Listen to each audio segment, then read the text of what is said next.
بسم اللہ الرحمن الرحیم الحمد للہ وحدہ والصلاة والسلام علی من لا نبی بعدہ اما بعد عن ابی ہریرہ رضی اللہ تعالی عنہ قال قال رسول اللہ صلی اللہ علیہ وسلم حق المسلم علی المسلم ست اذا لقیتہ فسلم علیہ واذا دعاک فاجبہ واذا استنصحک فانصحہ وَإِذَا عَطَسَ فَحَمِدَ اللَّهَ فَشَمِّتْهُ وَإِذَا مَرِضَ فَعُودْهُ وَإِذَا مَاتَ فَاتَّبَعْهُ رواہ مسلم۔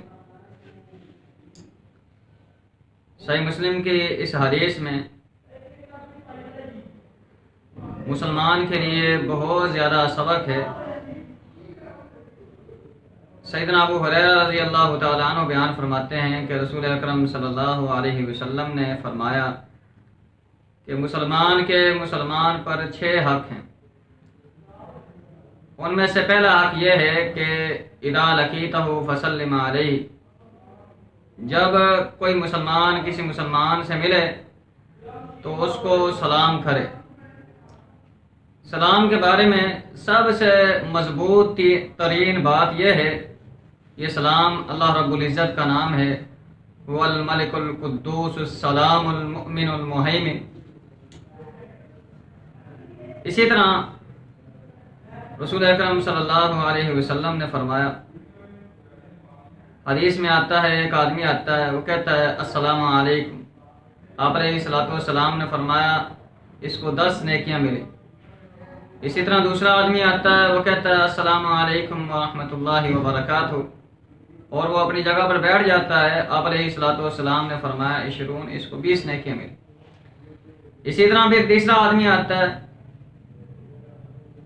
وہ کہتا ہے السلام علیکم ورحمۃ اللہ وبرکاتہ، آپ علیہ الصلوۃ والسلام نے فرمایا اس کو 30 نیکیاں ملی۔ اور سلام یہ پھیلانا، اس کے بارے میں رسول اکرم صلی اللہ علیہ وسلم کی حدیث ہے، جو لوگ سلام کو عام کرتے ہیں، سلام کو پھیلاتے ہیں، ایسے لوگ اللہ کی جنت کے اندر بھی سلامتی کے ساتھ داخل ہوں گے۔ رسول اکرم صلی اللہ علیہ وسلم کی حدیث ہے، یا ایھا الناس افشوا السلام واتیموا الطعام وصلوا الارحام صلوا باللیل والناس نیام تدخلوا الجنۃ بالسلام۔ آپ علیہ الصلوۃ والسلام نے فرمایا، لوگوں سلام کو عام کرو، مسکینوں کو کھانا کھلاؤ، بھوکوں کو کھانا کھلاؤ، اور تم اللہ کی جنت کے اندر سلامتی کے ساتھ داخل ہو جاؤ۔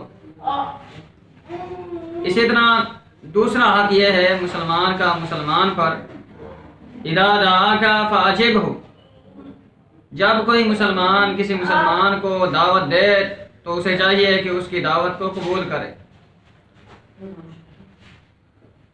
دعوت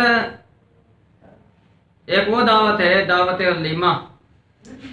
دعوت ولیمہ قبول کرنے کی احادیث کے اندر تاکید آئی ہے، اور جو قبول نہیں کرتا اس کے بارے میں وعید ہے۔ رسول اکرم صلی اللہ علیہ وسلم کی حدیث ہے، من لم یجب الدعوۃ فقد عصی اللہ ورسولہ، جو کسی کی دعوت کو قبول نہیں کرتا اس نے اللہ اور اس کے رسول کی نافرمانی کی۔ اسی طرح کوئی بھی عام دعوت ہو یا دعوت ولیمہ ہو، مسلمان کو چاہیے کہ اپنے مسلمان بھائی کی دعوت کو قبول کرے۔ ہاں، اگر اس دعوت کے اندر غیر شرعی کام ہو رہا ہے، غیر شرعی ایجادات ہے، رسم رواج ہے، تو پھر اس صورت میں نہ بھی قبول کرے تو اس کے اوپر کوئی حرج نہیں ہے، اس کے اوپر کوئی گناہ نہیں ہے۔ اسی طرح تیسرا حق رسول اکرم صلی اللہ علیہ وسلم نے بیان فرمایا ہے، وَإِذَا اسْتَنصَحَكَ فَانصَحْهُ، جب کوئی مسلمان کسی مسلمان سے نصیحت طلب کرے، مشورہ مانگے، تو اسے چاہیے کہ اس کو اچھی نصیحت کرے، اس کے لیے خیر خواہی کرے، اور کسی کو اچھا مشورہ دینا یا اس کو خیر کا کام بتانا، بھلائی کا کام بتانا، اس کو اچھی نصیحت کرنا، یہ ہمارے دین نے ہم کو بتلایا ہے، الدین نصیحت، دین نصیحت کا نام ہے، دین خیرخواہی کا نام ہے، دین بدخواہی کا نام نہیں ہے، کسی کو دھوکہ دینا، کسی کے ساتھ فریب کرنا اور کسی کی پیڑ پیچھے اس کی برائیاں کرنا، اس کی غیبتیں کرنا، یہ الدین نصیحت کے اندر نہیں آتا۔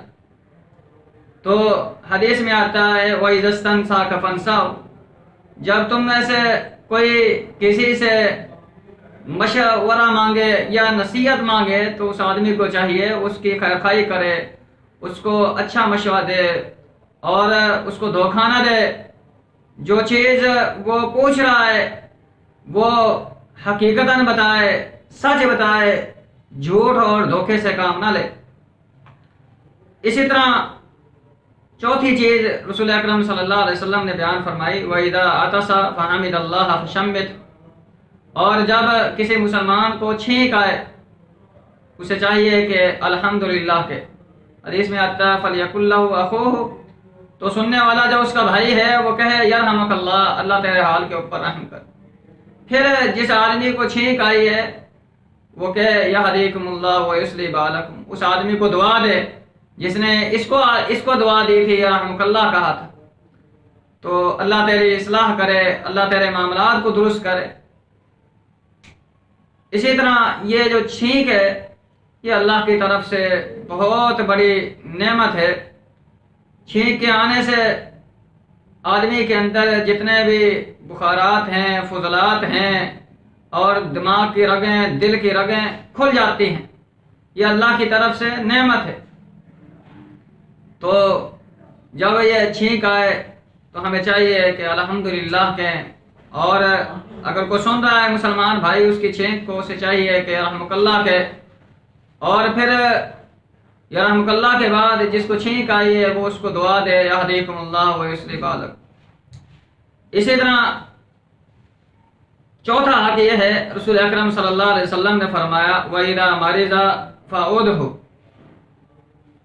جب کوئی مسلمان بیمار ہو جائے تو دوسرے مسلمان کو، اس کے بھائی کو یا اس کے پڑوسی کو چاہیے کہ اس کی بیمار پرستی کے لیے جائے۔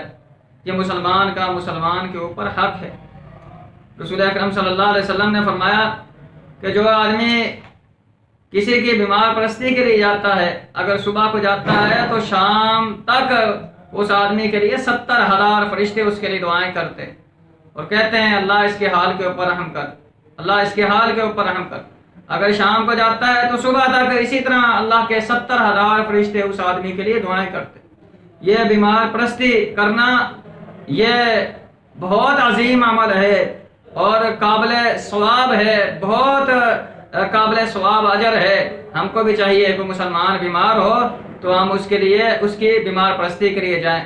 رسول اکرم صلی اللہ علیہ وسلم جب کوئی بیمار ہوتا تو آپ علیہ الصلوۃ والسلام جاتے اور اس کے لیے دعائیں کرتے تھے لا باس طہور انشاءاللہ۔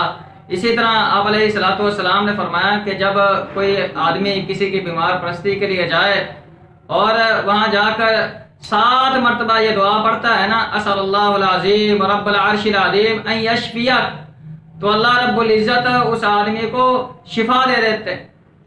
اسی طرح آپ علیہ الصلوۃ والسلام کے پاس جب کوئی مریض لایا جاتا یا آپ علیہ الصلوۃ والسلام کسی مریض کے پاس جاتے تو آپ علیہ الصلوۃ والسلام دعائیں کرتے تھے اذهب الباس رب الناس واشفی انت شافی لا شفاء الا شفاءک شفاء لا یغادر سقما۔ تو رسول اکرم صلی اللہ علیہ وسلم یہ دعائیں پڑھتے تھے اور امت کو بھی نبی علیہ الصلوۃ والسلام نے تلقین کی ہے کہ جب بیمار پرستی کے لیے جائیں تو ان دعاؤں کا خیال رکھیں، ان دعاؤں کو پڑھیں۔ تو اس سے کیا ہوگا، مریض کو اور حوصلہ ملے گا اور مریض کیا ہے شفا یاب ہو جائے گا۔ اسی طرح 5واں اور آخری حق مسلمان کا، 6واں اور آخری حق مسلمان کا مسلمان پر یہ ہے کہ وَإِذَا مَاتَ فَاتَّبَعْهُ، جب کوئی آدمی فوت ہو جائے تو دوسرے مسلمان کو چاہیے کہ اس کے جنازے کے اندر شریک ہو۔ جنازے کے اندر شریک ہونا کتنا اجر ہے۔ رسول اکرم صلی اللہ علیہ وسلم نے فرمایا کہ جب کوئی آدمی کسی مسلمان کے جنازے کے اندر شریک ہوتا ہے، آپ علیہ الصلوۃ والسلام نے فرمایا اس کو 1 قرات کے برابر ثواب ملتا ہے، اور جب دفنانے تک آدمی اس جنازے کے اندر شریک رہتا ہے، میت کے ساتھ شریک رہتا ہے، آپ علیہ الصلوۃ والسلام نے فرمایا اس کو 2 قرات کا ثواب ملتا ہے۔ صحابہ نے پوچھا یا رسول اللہ صلی اللہ علیہ وسلم یہ قرات کیا ہے؟ آپ علیہ الصلوۃ والسلام نے فرمایا یہ جبل احد کے برابر ایک چیز ہے، اس کے مقدار کے مطابق جبل احد کے پہاڑ کے مطابق اس کو کیا ہے، اس آدمی کو اجر و ثواب ملتا ہے جو جنازے کے اندر شریک ہوتا ہے، 1 قرات کا ثواب اس کو ملتا ہے، اور جو دفنانے تک میت کے تدفین تک وہاں رہتا ہے اس کو 2 قراتوں کا ثواب ملتا ہے۔ تو یہ جنازے کے اندر شریک ہونا یہ بہت ہی عظیم عمل ہے۔ رسول اکرم صلی اللہ علیہ وسلم نے یہ حقوق بیان کیے ہیں مسلمان پر، یہ 6 حق ہیں۔ پہلا حق یہ ہے کہ سلام کو عام کرنا، سلام کو پھیلانا۔ دوسرا حق کیا ہے کہ مسلمان بھائی کی دعوت کو قبول کرنا، اور تیسرا حق یہ ہے کہ جب کوئی نصیحت طلب کرے اس کو اچھی نصیحت دینی چاہیے، اچھا مشورہ دینا چاہیے۔ اور اسی طرح چوتھا حق یہ ہے کہ جب چھینک آئے تو مسلمان بھائی کو چاہیے کہ الحمدللہ کہے، سامنے والا اس کا جواب دے رحمک اللہ کہہ کر۔ اور اسی طرح 5واں حق یہ ہے مریض کی بیمار پرستی کرنا، اور چھٹا اور آخری حق یہ ہے کہ جنازے کے اندر شریک ہونا۔ یہ مسلمان پر 6 حق ہیں جو رسول اکرم صلی اللہ علیہ وسلم نے صحیح مسلم کی اس حدیث کے اندر بیان فرمائے ہیں۔